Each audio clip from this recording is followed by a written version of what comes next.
पर्यावरण, एनवायरमेंट, ये बहुत ज्यादा जरूरी है। अगर ये नहीं होगा तो दुनिया नहीं चलेगी, और ये नहीं होगा तो 12वीं नंबर भी बहुत ज्यादा कम आ जाएंगे, बिकॉज एनवायरमेंट सस्टेनेबल डेवलपमेंट अभी भी अपनी इंपॉर्टेंस को उतना ही ग्रैब करके बैठा है। Hi guys, welcome back to another video of Commerce Champion। आज second last chapter of Indian economic development यानी कि एनवायरमेंट एंड सस्टेनेबल डेवलपमेंट को स्टार्टिंग से एंड तक पूरा खत्म करते हैं, और कल लॉन्च होने जा रहा है प्रयास। अगर आपको नहीं पता तो कमेंट में या डिस्क्रिप्शन में चले जाए, आपको डिटेल्स मिल जाएंगी। So this time will be launching it प्रयास फॉर फ्री। अब तक कुछ भी नहीं पढ़ा है तो सारी चीजें हो जाएंगी इस प्रयास के अंदर। है हमारे साथ एक बहुत बड़ी आस, क्योंकि हम लेकर आ रहे हैं प्रयास। चलिए शुरू करते हैं।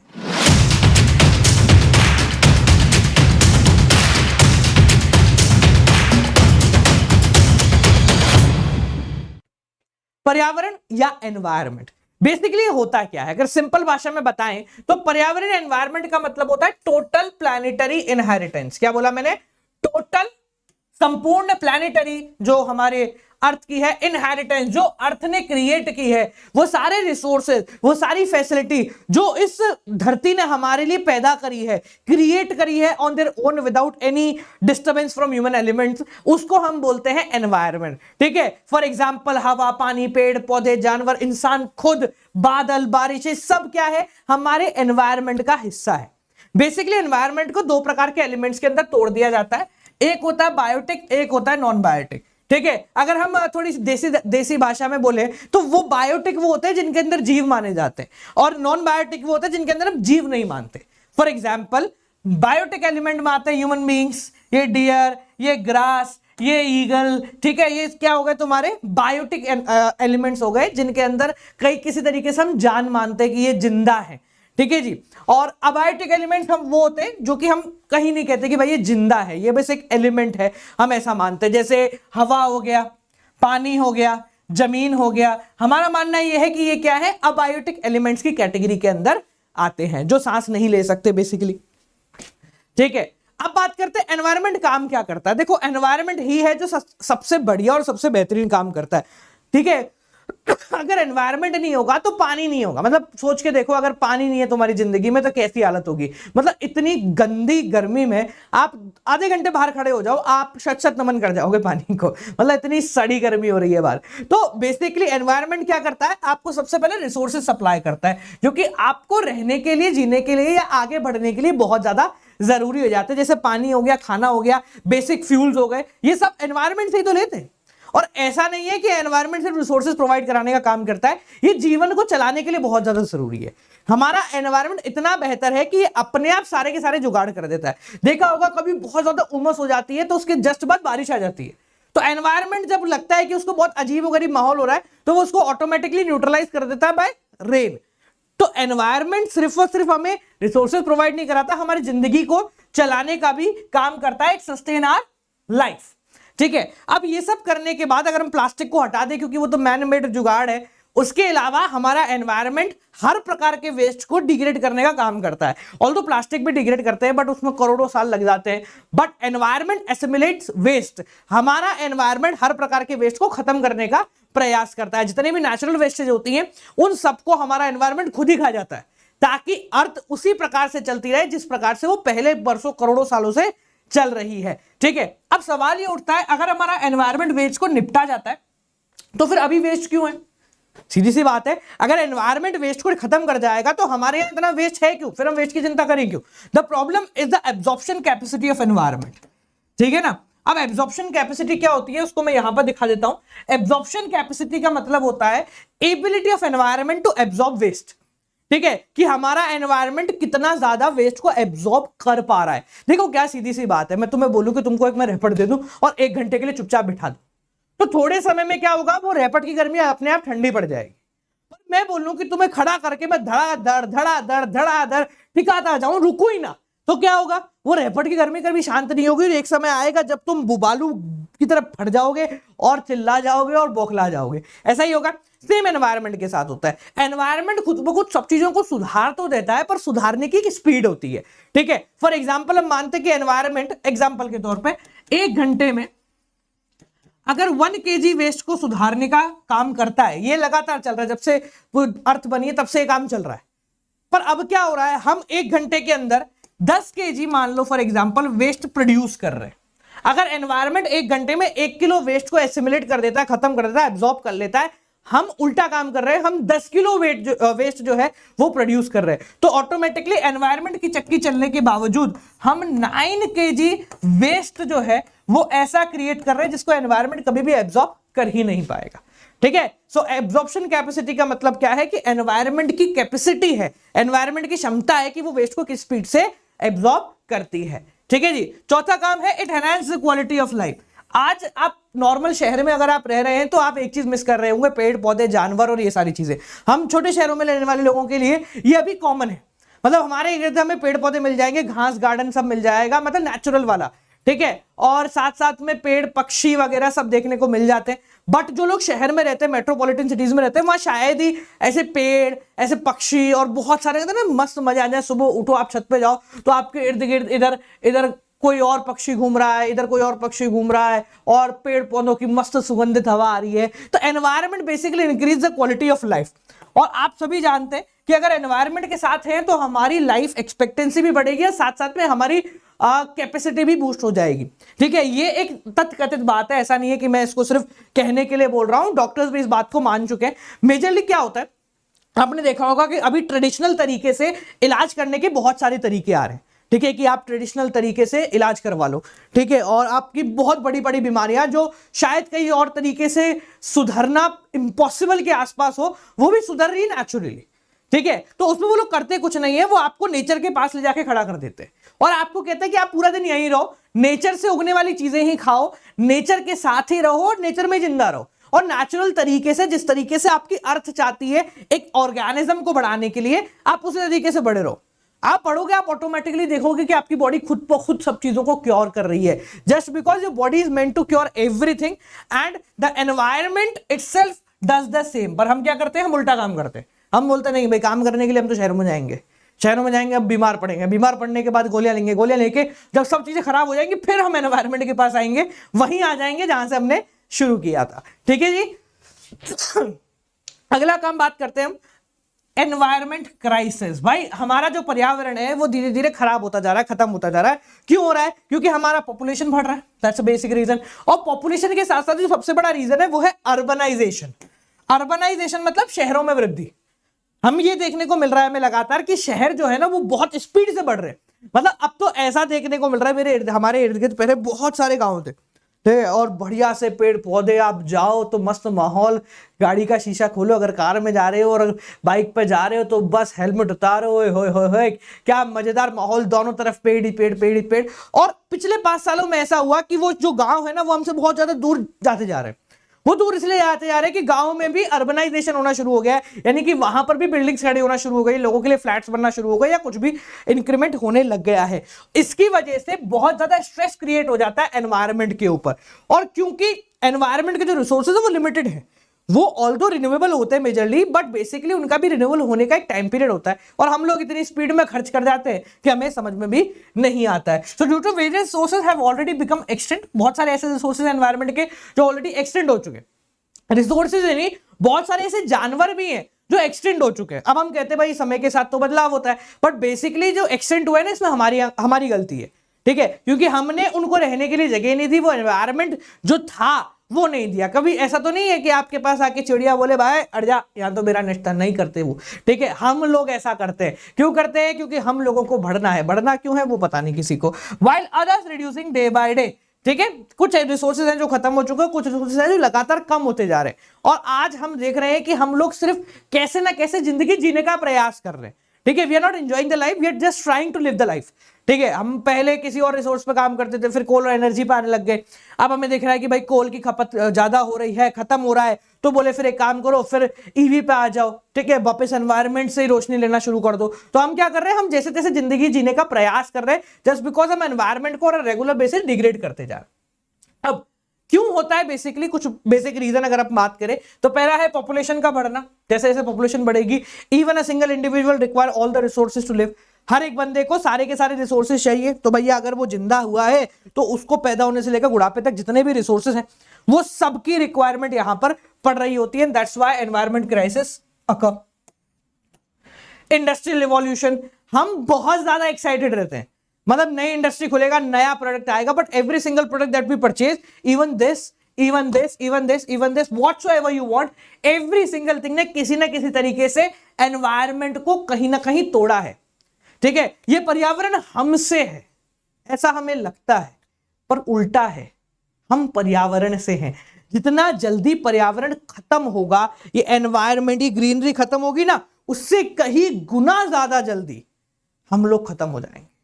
ठीक है, और ऐसा नहीं होगा कि ये दुनिया जो है ना वो एकदम से झटके से खत्म होगी, धीरे धीरे सड़ते सड़ते खत्म होने वाली है, just because we are not considering well. है वैसा नहीं है कि मैं बहुत बढ़िया हूं, ठीक है, हम सब एक जैसे ही हैं, but we all try to be the best. अपने घर के आसपास पेड़ पौधे लगाओ बढ़िया से, ठीक है, पेड़ पौधे लगाइए, चिड़ियाओं के लिए पीने का पानी रखिए, बहुत सारे काम हैं जो कि हम पर्सनल लेवल पे कर सकते हैं if we want to live our life in the best possible manner. ठीक है, ऐसा कहा जाता है कि अगर आपके घर के इर्द गिर्द, मतलब आप जहां रह रहे हो उसके 200-500 मीटर के इर्द गिर्द अगर 10 पौधे भी है ना, 10 या पौधे क्या 10 पेड़ भी है ना बड़े बड़े, तो आपकी जो जिंदगी है उसमें शायद 1 साल बढ़ जाएगा, जस्ट बिकॉज आप एनवायरमेंट के आसपास है और उनसे मिलने वाली जो फ्रेश एयर है वो आपको मिल रही होती है। नेक्स्ट है एक्सट्रैक्शन ऑफ रिसोर्सेज, और हम जो है रिसोर्सेज को बहुत स्पीडली एक्सट्रैक्ट कर रहे हैं। देखो एट द एंड हमारी जिंदगी का मेन मोटिव क्या है? जीना। ठीक है, काम करना, पैसा कमाना, रईसों की तरह जिंदगी जीना, that is all okay, but the main motive is, first motive क्या है हमारा? जिंदगी जैसे तैसे खुशहाल तरीके से जीना। हम रिसोर्सेज को इतनी स्पीडली एक्सट्रैक्ट कर रहे हैं कि नुकसान होता जा रहा है। और ऐसा ही हुआ ना तो वो दिन दूर नहीं है जहां पर आप और हम मिलके ऑक्सीजन के पैसे देंगे। मैंने रिसेंटली सुना कि दिल्ली में एक ऐसा प्लांट या एक ऐसा एरिया या एक ऐसी कुछ खुला है जहां पर 250 रुपए में 10 मिनट के लिए फ्रेश ऑक्सीजन दी जाती है। एंड आई वॉज लाइक वाह, लोग पेड़ काट रहे हैं, इससे ऑक्सीजन कम हो रही है, खत्म हो रही है, और फिर वो पेड़ काट के 250 रुपए उस चीज के दे रहे हैं जहां उनको 10 मिनट उन्हीं पेड़ों से मिलने वाली ऑक्सीजन मिलेगी। ठीक है, सो इट लुक्स लाइक ऑ। ठीक है, अब ऐसा क्यों हो रहा है? इसका बेसिक रीजन है एफ्लुएंट कंजम्पशन। जिन लोगों को नहीं पता एफ्लुएंट कंजम्पशन का मतलब क्या होता है वो समझना। एक इकोनॉमी जो होती है ना वो सबसे पहले बढ़ती है नेसेसिटी के ऊपर। ठीक है, वो बेसिक नीड्स को पूरा करने के लिए काम करती है। Every economy works for basic need. हम जब पैदा हुए थे हमारी जरूरतें कम थी, ठीक है, खाना पीना नाना धोना बस इतना ही है, इससे ज्यादा हमारी जरूरत नहीं थी। अब जो हमारे कंजम्पशन हो रहे हैं वो इंक्रीज हो जा रहे हैं एफ्लुएंट बेसिस पे। एफ्लुएंट का मतलब होता है एक तरीके से दिखावटी तरीके का कंजम्पशन हो रहा है। अब हम कंजम्पशन इसलिए नहीं कर रहे क्योंकि वो जरूरी है, अब हम कंजम्पशन इसलिए कर रहे हैं क्योंकि वो दिखाने के लिए बहुत ज्यादा जरूरी है। अगर हम नहीं दिखाएंगे ना तो शायद हम इस ट्रेंड से, हमारा एक काम है, हम फोमो नहीं होना चाहते। क्या नहीं होना चाहते? FOMO. Now tell me what is FOMO everyone. क्या होता है फोमो का मतलब? किसी को पता है? किसी को पता है? Anyone what do you mean by FOMO? ठीक है, फोमो का मतलब होता है फियर ऑफ मिसिंग आउट। क्या है? Fear of missing out. ये हमारी सबसे बड़ी प्रॉब्लम है। हमारे साथ क्या हो रहा है? फियर ऑफ मिसिंग आउट हो रहा है। मतलब हम ऐसा सोच रहे हैं कि यार अगर मैं ये नहीं करूंगा तो कहीं मैं मिस हो जाऊंगा। ठीक है, जैसे फॉर एग्जांपल मान लो कोई ट्रेंड चला तो हर बंदा उस ट्रेंड को फॉलो कर रहा है क्योंकि उसको ऐसा लग रहा है कि अगर उसने वो ट्रेंड फॉलो नहीं किया ना तो वो इस बदलती दुनिया से, सोशल मीडिया के ट्रेंड से गायब हो जाएगा और वो कहीं ना कहीं उसको अकेला महसूस करेगा क्योंकि सब ऐसा कर रहे हैं। ठीक है, तो ये फोमो की वजह से हम एफ्लुएंट कंजम्पशन की तरफ भागते जा रहे हैं कि भाई इसने ऐसा किया तो हम भी ऐसा कर लेते हैं। जैसे फॉर एग्जांपल भाई आप लोगों ने क्या कहते हैं, ऐसा देखा होगा कि जब वर्क फ्रॉम होम का कॉन्सेप्ट चालू हुआ तो लोगों ने अपने अपने सेटअप शेयर करना शुरू कर दिया। कोई बोल रहा है भाई मैं ऐसे पढ़ रहा हूँ, किसी के यहाँ मैकबुक लगा हुआ है, किसी के यहाँ कोई बढ़िया सा सेटअप लगा हुआ है, किसी के यहाँ लाइटिंग लगी हुई है, RBG लाइटिंग लगी हुई है, किसी कुछ लगा हुआ है। अब बेसिकली शायद उन लोगों को वो काम करना पड़ता है because it's their job to do like that and to look like that. But उनकी वजह से बहुत सारे लाखों करोड़ों लोग ऐसे हैं जो कि इस एफ्लुएंट कंजम्पशन की तरफ भागते जा रहे हैं कि नहीं यार इसका है तो मेरा भी होगा। ये 2 लाख रुपए महीना कमा रहा है फिर भी इतना काम कर रहा हूं, 20 लाख रुपए महीना कमा रहा हूं फिर भी नहीं कर पा रहा हूं, तो मैं पहले इससे बेहतर सेटअप लगा के दिखाऊंगा। ठीक है, so it is what, it's an affluent consumption. और जब जब कोई भी देश एफ्लुएंट कंजम्पशन की तरफ भागता है ऑटोमेटिकली उसका खराब होना तय है, क्योंकि वो फिर ऐसी चीजों में खर्चा करेगा जो चीज उसको करनी नहीं चाहिए। When you start expending for things which are not necessary for you, soon you have to sell those things which are basically mandatory for you. ठीक है, अगर आप उन चीजों में खर्चा करना शुरू कर दोगे जो आपके लिए मैंडेटरी नहीं है तो जल्दी ऐसा समय भी आएगा जब आपको वो चीजें भी बेचनी पड़ेंगी जो आपके लिए बहुत ज्यादा मैंडेटरी है। ठीक है, सो थिंक बिफोर कंज्यूमिंग। और हमारी सबसे बड़ी प्रॉब्लम क्या है? इंटरेस्ट बेस्ड एड, ये सबसे बड़ी हत्या है। मतलब इंटरेस्ट बेस्ड इतना खतरनाक हो चुका है कि अगर मैं ये आपसे बात कर रहा हूं ना कि चलो यार एक आईफोन खरीदते हैं, चलो यार let's purchase an iPhone, let's purchase an iPhone, तो अगर मेरे फोन का नेट भी ऑन है तो कहीं ना कहीं मेरे को थोड़ी देर में इंटरनेट जो है, ये जो डब्बा है ना, ये मुझे कहीं ना कहीं एक आईफोन का एड दिखा ही देगा। ये इतना ज्यादा एडवांस होता जा रहा है और इसकी वजह से जो हम सोच रहे हैं वो हमको सामने दिख रहा है, जब सामने दिख रहा है तब उसको खरीदने के लिए बहुत ज्यादा भाग रहे हैं। So think before purchasing guys, क्योंकि ये हमारे लिए बहुत ज्यादा जरूरी हो गया। Now we talk about pollution. Pollution का मतलब सबको पता है पॉल्यूशन क्या होता है, कैसे होता है। पॉल्यूशन बेसिकली 4 प्रकार के होते हैं, एयर, वाटर, नॉइस और लैंड। ठीक है, भारत के अंदर सबसे बड़ी प्रॉब्लम है ना वो ये 2 है, एक तो एयर पॉल्यूशन और एक लैंड पॉल्यूशन। ये सबसे बड़ी प्रॉब्लम है। क्यों है इसको आगे समझाएंगे, पहले समझते चारों क्या है। तो एयर पॉल्यूशन का मतलब क्या है कि वो पॉल्यूशन जो कि बेसिकली किसी ना किसी तरीके से हमारी हवा को दूषित कर रहा है। ठीक है, हम जिस हवा में रह रहे हैं, जहां सांस ले रहे हैं, आज हमारा बेसिक पर्पस क्या है, मैं कहूं कि आपकी हवा खत्म हो जाए तो विद इन 5 मिनट्स दुनिया का रईस से रईस आदमी और गरीब से गरीब आदमी मर जाएगा। ठीक है, इसमें कोई इंपैक्ट ही नहीं है कि आपके पास पैसे हैं या नहीं है। अगर हवा खत्म हो जाएगी तो within 5 to 10 minutes you will all gonna die. कोई तरीका ही नहीं है उससे बचे रहने का। ठीक है, आप आर्टिफिशियल एयर पे कितने समय जिंदा रह लोगे, मास्क लगा फू कर लोगे 10 मिनट 15 मिनट आधा घंटा 1 घंटा 2 घंटा and you all gonna die. ठीक है, तो एयर पोल्यूशन का मतलब क्या होता है कि हम हवा को गंदा कर रहे हैं। बेसिकली आप देख लो कि हमारे भारत के ही कुछ मेट्रोपॉलिटन सिटीज ऐसी हैं जहां पे एयर पोल्यूशन इंडेक्स जो है ना वो जहां बोलता है 50-60 के ऊपर ठीक ठाक थोड़ी सी खराब होने लग जाता है, वो 400 पार है। और 400 पार होने का मतलब क्या है कि वहां पर सांस लेना भी 12 सिगरेट रोज पीने के बराबर है। समझ रहे हो, एक बच्चा जो अभी पैदा हुआ है वो वहां सांस ले रहा है, इसका मतलब वो 12 सिगरेट रोज पी रहा है। तो ये कितना ज्यादा नुकसानदेही है। ठीक है, तो एयर पोल्यूशन का मतलब होता है कि हम हवा में गंदगी छोड़ रहे हैं।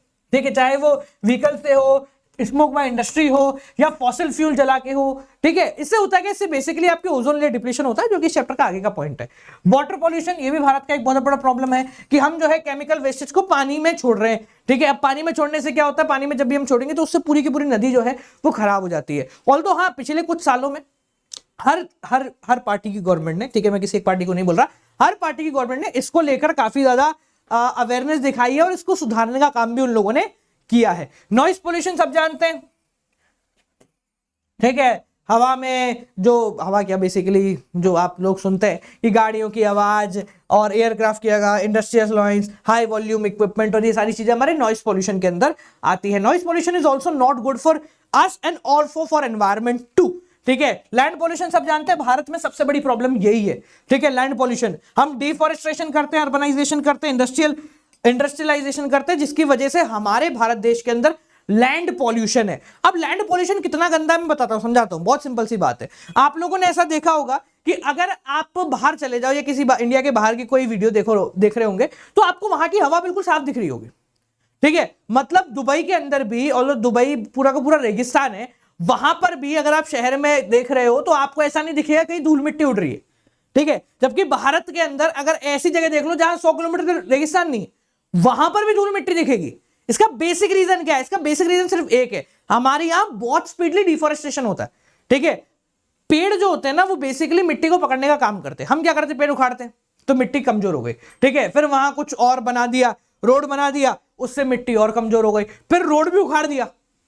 हर महीने बाद 2 महीने में क्या हो रहा है, हम जमीन पर कुछ ना कुछ खोद खोद के बना रहे हैं। तो उससे क्या होता है, हमारा जो मिट्टी है, हमारी जो कहते हैं सॉइल है, उसकी पकड़ने की क्षमता यानी उसका होल्ड करने की जो ताकत होती है वो कमजोर पड़ जाती है। और इसलिए भारत में जो मिट्टी होती है ना वो काफी ज्यादा उड़ती हुई दिखती है हमें। ठीक है, आप थोड़ी सी भी हवा चलेगी आपको ऐसा मिट्टी के लथड़े आएंगे माथे पे। क्यों आएंगे? जस्ट बिकॉज कि हमने उसको इतनी बार खोद डाला है कि उसकी जो पकड़ने की जो कैप्चरिंग पावर है ना वो कहीं ना कहीं खत्म हो गई। जबकि इंडिया के बाहर ऐसा देखने को नहीं मिलेगा, क्योंकि वो एक बार में ही काम कर देते हैं, बोले अब इसको छेड़ना ही नहीं है वापस। हमारे यहाँ तो हर दूसरे दिन काम होता है। ठीक है, अब जब इतना सब कुछ होगा, जब एनवायरमेंट क्राइसिस होगा तो इसका इंपैक्ट कहीं ना कहीं दिखेगा। तो इसका इंपैक्ट सबसे पहले दिखता है ग्लोबल वार्मिंग के फॉर्मेट में। ग्लोबल वार्मिंग का मतलब होता है कि भारत क्या पूरी दुनिया में टेम्परेचर का बढ़ना। ठीक है, हम मानते हैं कि 50 डिग्री तापमान के ऊपर, 50 डिग्री सेल्सियस तापमान के ऊपर इंसान का बाहर निकलना मुश्किल हो जाएगा। ठीक है, मतलब जलने लग जाएगा इंसान, कहीं ना कहीं से रैशेज होने लग जाएंगे, कुछ ना कुछ प्रॉब्लम होना क्रिएट हो जाएगी। और हम देख रहे हैं कि अभी भी भारत में ऐसा नहीं है कि 50 डिग्री तापमान एक बहुत बड़ी बात है। हम 48 तक तो 48 डिग्री 49 डिग्री के आसपास आ जाते हैं। कुछ एरिया तो ऐसे भी है जहां पर शायद 50 डिग्री के आसपास भी तापमान पहुंच जाता है। तो ग्लोबल वार्मिंग का मतलब क्या है कि अर्थ के एटमॉस्फेयर के अंदर जो तापमान है, जो टेम्परेचर है, उसका धीरे धीरे बढ़ना, वो जितना ज्यादा बढ़ेगा ना उतना नुकसान होता है। आपने देखा होगा कि यार पुराने जमाने में एसी नहीं था, फिर भी लोग आराम से जीते थे। आज एसी में भी आदमी आराम से नहीं जी पा रहा है। इसका रीजन ये नहीं है कि पुराने जमाने में लोग ताकतवर थे, इसका ये रीजन है कि पहले तापमान जब बढ़ता था तो 30 डिग्री तक होता था, गर्मी भी भाई 30-32 डिग्री तक गर्मी चल रही है, तो एक सम तापमान, एक नॉर्मल टेम्परेचर रहता था। पर अब क्या हो रहा है, गर्मी मतलब 48 degree, and 48 degree is like hell. आप यहां से बाहर निकल जाओ, आप 5 मिनट में आपको ऐसा लगेगा कि भाग जाए यहां से, वरना जल के खाक हो जाएगा। ठीक है, इसका बेसिक रीजन ये है कि हम जो इतना सारा एनवायरनमेंट को नुकसान पहुंचा रहे हैं ना, वो कहीं ना कहीं हमें रिएक्शन दे रहा है। अब इससे होता क्या है, इससे सीधी सी बात है, गर्मी पड़ेगी तो सारी सारी बर्फें पिघल जाएंगी, तुम्हारे इधर की आसपास की बर्फें पिघलेंगी तो सी लेवल राइज होगा, सी लेवल राइज होगा तो कहीं ना कहीं बाढ़ और ये सारी चीजें हमको देखने को मिलेंगी। मतलब ऐसा 10 साल पहले तो नहीं होता था ना कि बारिश का मौसम आया है तो भाई साहब पूरा का पूरा शहर डूब गया, ऐसा तो पहले नहीं होता था। ऐसा भी हो रहा है, ऐसा इसलिए हो रहा है क्योंकि अब हर चीज का एक्सट्रीम लेवल हम पहुंच के आ चुके हैं। ठीक है, ट्रॉपिकल स्टॉर्म्स आ रहे हैं, कहीं भटेड़े पड़ रहे हैं, लथेड़े पड़ रहे हैं, उड़ उड़ के जा रहे हैं आदमी।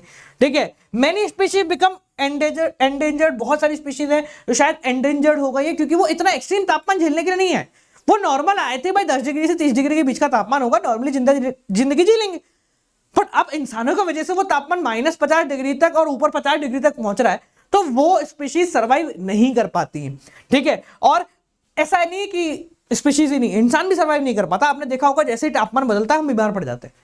वो इसलिए पड़ जाते हैं क्योंकि हमारी बॉडी को भी इतना सडन चेंज की आदत नहीं है। ठीक है, इंसिडेंस ऑफ ट्रॉपिकल डिजीजेस यानी कि मलेरिया, डेंगू और ये सारी चीजें बढ़ रही, जैसे जैसे तापमान एकदम से फ्लक्चुएट होता है ना, बारिश से गर्मी है, गर्मी से सर्दी है, तो एकदम से क्या होता है, हमारे यहां बीमारियां बढ़ जाती हैं। अच्छा, इतना ही नहीं, इसकी वजह से एक बहुत बड़ी प्रॉब्लम और आती है जिसको हम कहते हैं ओजोन लेयर डिप्लीशन। अब ओजोन लेयर के बारे में आपने बचपन से पढ़ा है। भारत के ऊपर, भारत के पूरी दुनिया के ऊपर एक ऐसी कहते हैं ना गैसेस की लेयर बनी हुई है जो एक फिल्टर का काम करती है, क्योंकि सूरज से जो रेज आ रही है ना वो काफी ज्यादा हानिकारक है। वो क्या है, काफी ज्यादा हानिकारक होती हैं। अगर वो डायरेक्टली अर्थ पर आ जाएगी तो जलने लग जाएगा आदमी। तो यहां पर एक गैसेस का एक लेयर बनी हुई है। वो लेयर का काम क्या होता है कि उसमें से फिल्टर कर करके चीजों को भेजे। फिल्टर करने का मतलब क्या है, वो मेजरली आधी से ज्यादा चीजों को रोक देती है, लेयर को, और उसकी इंटेंसिटी को कम कर देती है। It's like bullet proof jacket. ठीक है, तो बुलेट प्रूफ जैकेट में क्या होता है, गोली पड़ती तो है पर पढ़ने के बाद उसकी स्पीड धीरे होती जाती है। ठीक है, तो इसी तरीके से गैसेस का वाला भी यही काम करता है कि सूरज से जो यूवी रेज आ रही है उनको थोड़ा थोड़ा न्यूट्रलाइज करता रहता है ताकि थोड़ा ठीक हो जाए। ठीक है, और जब ये करता है तो भारत या पूरी दुनिया के ऊपर, भारत में इसलिए बोल रहा हूं कि दुनिया भारत ही है। ठीक है, तो पूरी जो दुनिया है हमारी, उस पूरी दुनिया के ऊपर सन का इतना नेगेटिव इंपैक्ट नहीं पड़ता, एक पॉजिटिव इंपैक्ट की तरफ काम करते हैं। अच्छा, ये जो लेयर है ना, ये रिसेंटली डिप्लीट होना शुरू हो गई थी। ठीक है, एक बहुत बड़ा गड्ढा इस ओजोन लेयर के अंदर बनना शुरू हो गया था। उसके बाद पहली बार ऐसा हुआ था जब सारी दुनिया, मतलब पूरे देश में जितने भी गवर्नमेंट है, सबने मिलकर एक बारी में एक ही डिसीजन पे ओके एग्रीमेंट किया था। ये मतलब वर्ल्ड रिकॉर्ड है कि वर्ल्ड की सारी जितनी भी सरकारें हैं सब एक चीज पर एक ही बार में मान गई। ठीक है, वो ये था कि हम CH3 के प्रोडक्शन को कम कर देंगे। क्लोरोफ्लोरोकार्बन, जो कि बेसिकली आपको बहुत सारे मटेरियल से देखने को मिलता है जिससे गैसेस निकलती हैं, जब ये क्लोरोफ्लोरोकार्बन यहां से उल्टा चलता है ना, क्योंकि ये तो गैस है तो हवा में उड़ जाती है, तो जब ये उड़ती है तो ये ओजोन लेयर पे उल्टा इंपैक्ट करती है और इसको पतला करती जाती है। इतनी मोटी है, मान लेते इतनी मोटी है, ऊपर से पड़ता है ना तो ये फिल्टर करके नीचे, जब नीचे से गैस इसमें लगती है ना तो ये जलती जाती है धीरे धीरे। तो सारी दुनिया की सरकारों ने मिलकर क्या करा, इस CH3 को कम करना शुरू करके हम CH3 के इस्तेमाल को कम क्या बंदी कर देते। ठीक है, और जब ऐसा हुआ तो ओजोन लेयर डिप्लीशन जो है वो आज काफी हद तक सुधर चुका है। तो ऐसा नहीं है कि हम एनवायरनमेंट को क्या कहते हैं खराब ही करते, कभी कभी हम अच्छा काम भी करते। तो यहां पर इंपॉर्टेंट बात यह है कि हमने इस ओजोन लेयर के लिए कुछ नहीं किया। हमने कहा कि हम जो नुकसान दे रहे हैं वो नुकसान देना बंद कर देते हैं। इस ओजोन ने खुद को ही वापस से क्रिएट कर लिया। So every single thing has a regeneration power, बस हमें उसको थोड़ा सा समय देना है। समय सब कुछ सही कर देता है, बस समय को समय देना सीखो। ठीक है जी। अब अगर ऐसा होता है, मान लो फॉर एग्जांपल हम उसको कम नहीं करते और ये CFC जो है ये लगातार प्रोड्यूस होते जाते, तो आजकल ऐसी कंडीशन आ जाती कि हमारे यहां पर बीमारियां सूरज से होती। आज जो सूरज दुनिया के लिए एक तरीके से वरदान है कि अगर सूरज नहीं होगा, सनलाइट नहीं होगी तो दुनिया खत्म हो जाएगी। ठीक है, जितना जरूरी पानी है उससे ज्यादा जरूरी सूरज भी है। ठीक है, क्योंकि अगर सन नहीं होगा तो कोई भी जिंदा नहीं रह सकता, मतलब प्लांट तक नहीं रह सकते, प्लांट रह सकते तो हम तो मर ही जाएंगे। ठीक है, तो ओजोन डिप्लीशन अगर होती है तो सूरज जो हमारे लिए वरदान है वो श्राप बन जाएगा। ठीक है, अगर वो ऐसा होता है तो क्या होगा, अल्ट्रावायलेट रेज जो है, जो रेडिएशन है सूरज का, वो सीधे हमारी छाती में आएगा, मतलब पूरी बॉडी पर आएगा, जिससे बहुत सारी प्रॉब्लम हो जाती है लिविंग ऑर्गेनिज्म को, सच है स्किन कैंसर होना शुरू हो जाएगा, आंखों का कैंसर हो जाएगा, इम्यून सिस्टम आपका खत्म हो जाएगा। और इम्यून सिस्टम कितना जरूरी है ये कोरोना के आने की वजह से हम लोगों ने देख ही लिया है, समझ गए ना। भारत के एनवायरनमेंट में क्या क्या प्रॉब्लम है, 4-6 प्रॉब्लम है, वो हम ऑलरेडी पढ़ चुके हैं, वापस देख लीजिए। हम डिफोरेस्टेशन करते हैं, लैंड डिग्रेडेशन करते हैं, सॉइल की वाट लगा देते हैं, बायोडाइवर्सिटी के ऊपर ध्यान नहीं देते। हमें क्या, हमें रहना है गांव में भी हमें रहना है, शहरों में भी हमें रहना है, हर जगह हमें ही रहना है। Air pollution is the basic, and fresh air का जो, फ्रेश वाटर का जो मैनेजमेंट है वो भारत के अंदर थोड़ा सा पीछे रह जाता है in comparison to the available population. तो हमारा मेन क्राइटेरिया कि इसको सुधारें और भारत में सस्टेनेबल डेवलपमेंट लेकर आए। अब सस्टेनेबल डेवलपमेंट क्या होता है, एक छोटा सा एग्जांपल लेके समझाऊंगा। फॉर एग्जांपल मान लो आपके सामने एक ग्लास है, क्या हो गया भाई, ग्लास काले कलर का, ओके, तो आपके सामने एक ग्लास है, इस ग्लास में भरा है पानी, क्या भरा है, पूरा ग्लास पानी से भरा हुआ है।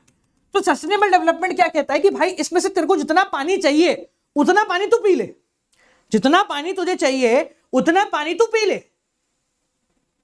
पर ज्यादा मत पी, पानी खत्म करने के लिए मत पी। ठीक है, और खुद भी प्यासा मत रहे, मतलब आप खुद तो यूज करो रिसोर्सेस को, कोई दिक्कत नहीं है, पर ऐसे यूज करो कि वो फ्यूचर के लोगों के लिए बचे भी रहें।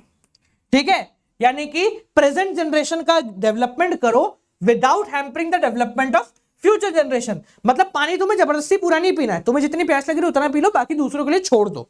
ठीक है जी, तो इसको हम कहते हैं सस्टेनेबल डेवलपमेंट। अब सस्टेनेबल डेवलपमेंट हर तरीके से सुधर सकता है। कैसे अचीव कर सकते हैं sustainable development, what are the procedures through which हम सस्टेनेबल डेवलपमेंट को अचीव कर सकते हैं। देखो भाई, सबसे पहला पॉल्यूशन को लिमिट करो। सबसे बड़ी प्रॉब्लम जो हमारे यहाँ सस्टेनेबल डेवलपमेंट को खत्म करती है वो है पॉल्यूशन। एंड पॉल्यूशन का बेसिक कॉज होता है हमारे व्हीकल्स, जो इतनी इंक्रीजिंगली मात्रा में बढ़ रहे हैं जिसकी कोई सीमा नहीं है। और यहां पर है ना, लोगों के साथ साथ जो कंपनीज है उनका भी बहुत बड़ा लॉजिक आता है, बहुत बड़ी प्रॉब्लम है उनके साथ भी। और कंपनीज में इनकी कंपनीज के बारे में बात नहीं कर रहा मैं, उन कंपनीज के बारे में बात कर रहा हूं जो लोन प्रोवाइड कराती है। मतलब आप 100 रुपए लेके जाओ, आपको गाड़ी मिल जाएगी। So that is the basic problem. ठीक है, इसके बाद हमें रिन्यूएबल सोर्सेज की तरफ जाना चाहिए, जैसे सोलर एनर्जी, वाटर और विंड। ठीक है, ना कि इनके ऊपर, क्योंकि इनको बनने में बहुत सारा समय लगेगा। आज ऑयल अगर खत्म होते जा रहे हैं और ये इस लिमिट से खत्म होते जा रहे हैं कि इनको बनने में करोड़ों साल लगेंगे, और हम यहाँ जिंदा करोड़ों साल तक नहीं रहेंगे। जिस स्पीड से हम जिंदगी जी रहे हैं ना, मतलब 50-60 साल में निपट जाएंगे सारे के सारे। ठीक है, नेक्स्ट पॉल्यूशन कंट्रोल करना है। ठीक है, गंदगियों को सुधार हो, चाहे वो एयर हो, वाटर हो, लैंड हो, या किसी प्रकार का पॉल्यूशन हो, आपको उसको कम करना है, खत्म करना है जितना हम कर सके। इनपुट एफिशिएंट टेक्नोलॉजी का इस्तेमाल करना है, ऐसी टेक्नोलॉजी जो कि कहीं ना कहीं हमको हमारा काम भी निकाल दे और एनवायरनमेंट को सुधार भी दे। चलो कोई दिक्कत नहीं, थोड़ा सा महंगा होगा तो यूज कर लेंगे, बट एटलीस्ट हमको यहां से यहां तक जाना है, और यहां से भी कहीं आगे जाना है, जहां पर शायद हमारे एनवायरनमेंट को कोई भी नुकसान ना हो और हमारी जिंदगी भी बहुत बेहतर तरीके से चलती रहे। कैसे कर सकते हैं सारे काम? बहुत आसान तरीका है इनको करने का। पहला, आप क्लीनर फ्यूल का इस्तेमाल कीजिए।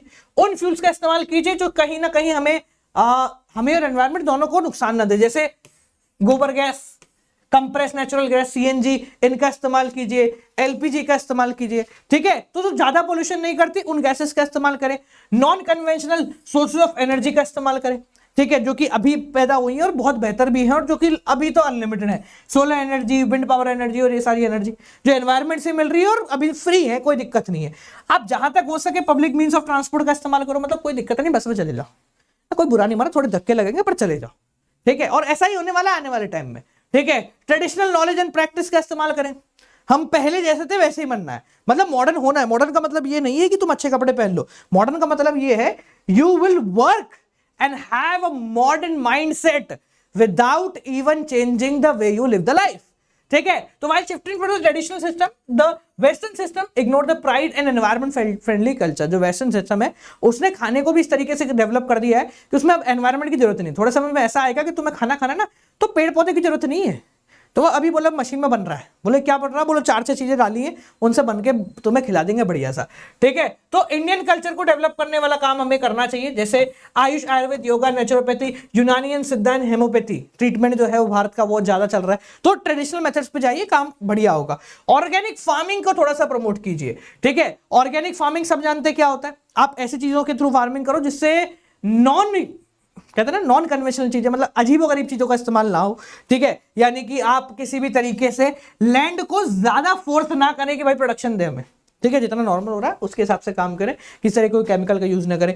वेस्ट का प्रॉपर मैनेजमेंट होना चाहिए, अगर वेस्ट का प्रॉपर मैनेजमेंट होगा तो आधी से ज्यादा टेंशन तो हमारी वैसे ही निमट जाएगी, ठीक है। मिनी हाइडल प्लांट्स को क्रिएट करना चाहिए, ठीक है, जो इलेक्ट्रिसिटी प्रोड्यूस करते हैं थ्रू फ्लोइंग वाटर, पानी ऊपर से नीचे गिर रहा है, बीच में वो लगा दी टरबाइन, बचपन पढ़ा 10वीं क्लास में सबने करके देखा होगा, है 10वीं क्लास, ऊपर से पानी गिरा, नीचे मोटर लगा दी, बोले क्या घूम रही है, उससे बिजली जनरेट हो रही है, ठीक है। तो इस तरीके का काम जो है वो हम कर सकते हैं और इसके थ्रू एनवायरनमेंट को बहुत बढ़िया तरीके से हम लोग बचा सकते हैं। समझ में आ गया बालको? चलिए, तो ये आपका पूरा का पूरा चैप्टर जो है यहां पर हो गया है समाप्त। इसके बाद अंतिम चैप्टर है जिसके बारे में हम बात करेंगे, प्रयास का लॉन्च होने जा रहा है। अगर अब तक एनरोल नहीं हुए हो तो बालको एनरोल हो जाए, फ्री है एनरोलमेंट, जाके देखना, कल मिलेंगे शाम को, ठीक है। और साथ साथ में अगर आप कर रहे हैं सीयूईटी की तैयारी, तो आज से शुरू हो रहा है मेरा सीयूईटी का बैच, शायद जब आप क्लास देख रहे हो तो मेरा बैच शुरू हो चुका होगा, ठीक है। तो सीयूईटी का बैच जो है वो शुरू हो रहा है और इस बैच के अंदर हम लोग प्रोवाइड करा रहे हैं आपको लाइव सेशंस, साथ साथ में recorded sessions, MCQ, PDF, whatsoever you want for CUET, every single thing हम लोग आपको प्रोवाइड करा रहे हैं।